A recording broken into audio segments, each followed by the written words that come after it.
مجمع ذہن میں بٹھا لے، مرنے سے پہلے پہلے ہمارے لیے موقع ہے اللہ کی طرف رجوع کرنے کا اور توبہ کرنے کا۔ اور یہ جو دعوت کی فضا ہے، اس دعوت کی فضا میں ایک تو آدمی خالی زبان سے کہتے ہیں اللہ میری توبہ، یہ توبہ کا بول ہے، توبہ نہیں۔ تالا کھولنے کے لیے آدمی زبان سے کہے کنجی تو تالا نہیں کھلتا، وہ تو کنجی لا کر کھولے۔ جس توبہ پر گناہ معاف ہوتے ہیں اس میں 4 باتیں ضروری ہیں۔ ایک تو یہ کہ آدمی میں صحیح ندامت و شرمندگی، اے اللہ میں تیرا قصوروار بنتا ہوں۔ دوسرے یہ کہ جس وقت توبہ کر رہا ہے اس وقت وہ گناہ میں ملوث نہ ہو۔ اور تیسرے یہ کہ آئندہ کے بارے میں طے کرے کہ میں غلط نہیں کروں گا۔ اور چوتھے یہ کہ پہلے جتنا گناہ ہو چکا اس کی تلافی جتنی شریعت میں مطلوب ہے وہ تلافی کرے۔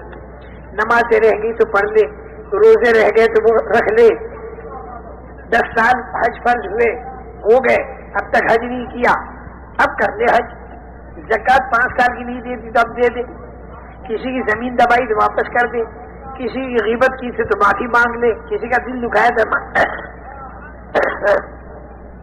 معافی مانگ لے۔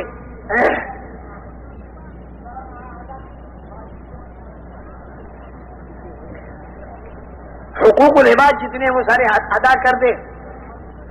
اگر اس ترتیب سے توبہ ہو گئی تو پھر یاد رکھنا جیسے ماں کے پیٹ سے ابھی نکلی، بالکل پاک تھا، اور وہ آگے جا کے پھر گناہ کرنے لگے، پھر توبہ کر، مرنے سے پہلے پہلے توبہ کے دروازے کھلے ہوئے۔ اچھا، میں جو بات کہہ رہا تھا کہیں بیچ میں رہ نہ جائے، میں یہ کہہ رہا تھا کہ بعض مرتبہ آدمی بھلا ہوتا ہے اور اس پر تکلیفیں آتی ہیں، اور بعض مرتبہ آدمی برا ہوتا ہے اور اس پر راحتیں آتی ہیں۔ تو وہ مضمون میرا بیچ میں رہ گیا، کئی باتیں ضروری میں نے عرض کر دی۔ اور دیکھو، دنیا کے اندر اللہ امتحان 2 طریقے سے دیتا ہے۔ نافرمانی کے باوجود اگر دنیا کا ساز و سامان ملے تو یہ برکت نہیں، خوب یاد رکھیں، بلکہ یہ مہلت ہے۔ یعنی یہ خدا کا قہر ہے بصورت مہر، یعنی بتاشے میں زہر۔ خوب دکان چل رہی باوجود نافرمانیوں کے، تو یہ تو بہت گھبرانے کی چیز ہے۔ ایک آدمی کہنے کہ میری دکان میں بڑی برکت ہے، میں نے کہا نافرمانی تو نہیں، بولے نافرمانی کے بغیر آدمی دکان چل نہیں سکتی، تو میں نے کہا نافرمانی کے ساتھ برکت ہو نہیں سکتی۔ اس نے کہا میرے تو ہو رہی، میں نے کہا کیا ہو رہی؟ اس نے کہا آمدنی بہت ہو رہی۔ میں نے کہا دیکھ، آمدنی کا بہت ہونا برکت نہیں، قارون کی بھی آمدنی بہت تھی، نافرمانی کے ساتھ جو آمدنی بہت ہو تو اس کی مثال ایسی ہے جیسے ایک آدمی جس کو فائلیریا کی بیماری ہو گئی، فائلیریا کی بیماری میں بدن میں ورم آ جاتا ہے، بدن سوج جاتا ہے، بدن سوج کے موٹا ہو گیا۔ اب یہ فائلیریا کی بیماری والا یوں کہے کہ دیکھو میں بھی پہلوان ہو گیا، بھائی کیسے؟ وہ کہتے دیکھو وہ پہلوان کا بدن بھی موٹا اور میرا بدن بھی موٹا، دیکھو وہ فرما بردار حضرت سلیمان علیہ السلام، داؤد علیہ السلام صاحب، ان کے پاس بھی مال دولت بہت تھی، اور جب قارون فرعون کے پاس بھی مال دولت بہت تھی۔ بھائی قارون فرعون کے پاس تو نافرمانی کے ساتھ تھی، اور سلیمان علیہ السلام اور داؤد علیہ السلام کو فرما برداری کے ساتھ تھی۔ اور فرما بردار کو اگر اللہ تعالیٰ ساز و سامان دے تو وہ ایسا ہے جیسے پہلوان، اور نافرمان کو اگر اللہ ساز و سامان دے تو وہ ایسا ہے جیسے فائلیریا کی بیماری والا۔ فائلیریا کی بیماری والے کا بدن بھی موٹا، تو اس کا آپ سمجھاؤ گے کہ تیرا بدن ہے ورمیلا اور پہلوان کا بدن ہے گٹھیلا۔ فرما بردار کے ساتھ ملنے والی نعمتیں جیسے پہلوان کا گٹھیلا بدن، اور نافرمانی کے ساتھ ملنے والا ساز و سامان نعمت کہتے ہوئے میں ذرا ڈر رہا ہوں، اگرچہ انعام کا لفظ حدیث میں بھی آتا ہے، تو نافرمان کو ملنے والا ساز و سامان یہ ایسا ہے جیسے ورمیلا بدن۔ یہ 2 مثالیں یاد رکھنا، دیکھنا زندگی بھر کام آئیں۔ نافرمانی کے ساتھ اگر ساز و سامان ملے تو جیسے فائلیریا کی بیماری سے بدن کا موٹا ہونا، اور فرما برداری کے ساتھ اگر نعمتوں کی بارش برسے اللہ کی تو سمجھو یہ پہلوان ہے. اور مثال وہاں سلیمان علیہ السلام، داؤد علیہ السلام اور وہاں قارون اور فرعون. اچھا، اس کے بالمقابل فرما بردار پر بعض مرتبہ تکلیف آتی ہے، بعض مرتبہ نافرمان پر بھی تکلیف آتی ہے. نافرمان پر جو تکلیف آتی ہے وہ آتی ہے بطور عذاب کے، اور فرما بردار پر جو تکلیف آتی ہے وہ آتی ہے بطور ابتلا کے.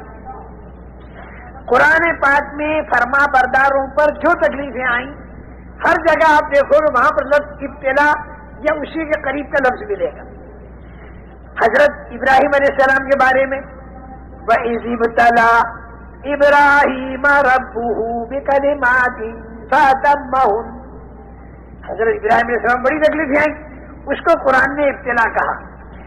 اچھا، احد کے اندر جو تکلیفیں صحابہ کرام رضوان اللہ اجمعین پر آئیں تو اس کو بھی اللہ تعالیٰ نے ابتلا کہا.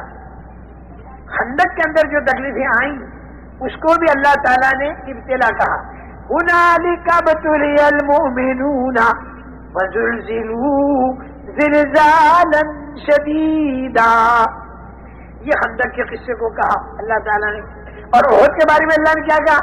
لِيَبْتَلِيَكُمْ، اللہ نے تمہیں ابتلا میں ڈال دیا. ایسے عام مسلمانوں کے بارے میں جو فرما بردار ہیں ان کے بارے میں اللہ کیا کہتے ہیں؟ وَلَنَبْلُوَنَّكُمْ، ضرور بھی ضرور ہم تمہیں آزمائیں گے. اس بنا پر میرے محترم دوستو، جو تکلیفیں فرما برداری کے ساتھ آتی ہیں وہ تو ہے ابتلا، اور جو تکلیفیں نافرمانی کے ساتھ آتی ہیں وہ ہے عذاب. وَلَنُذِيقَنَّهُم مِّنَ الْعَذَابِ الْأَدْنَىٰ دُونَ الْعَذَابِ الْأَكْبَرِ لَعَلَّهُمْ يَرْجِعُونَ. مصلحت اللہ کی یہ ہوتی ہے، نافرمانی پر اللہ تعالیٰ اگر کوئی تکلیف ڈال دے تو اس میں مصلحت اللہ کی یہ ہوتی ہے کہ بڑا عذاب جو مرنے کے بعد آنے والا ہے اس کے پہلے پہلے اس چھوٹی سی سزا پر آدمی اللہ کی طرف رجوع کر دے. کیونکہ اللہ آج تجھے کہتا ہے پلٹا کھا جا، اگر آج تو پلٹا نہ کھایا تو مرنے کے بعد تو اللہ سے کہے گا پلٹا کھلا دے تو اللہ پلٹا نہیں کھلائے گا.